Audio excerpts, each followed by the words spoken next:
Oh, here. Lift going down. Mind the doors, please. This is the lift at the Horniman Museum in London.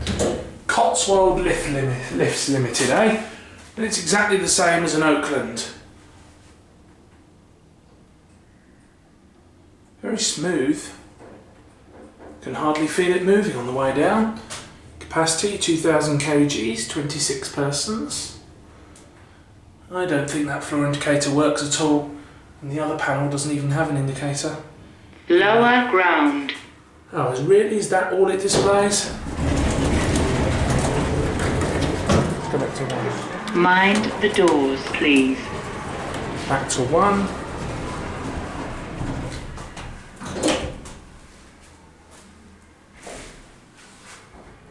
Very smooth again on the way up. It's hydraulic. Mirror.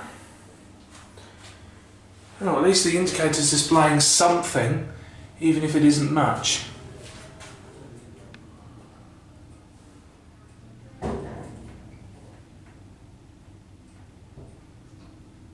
Very, very smooth.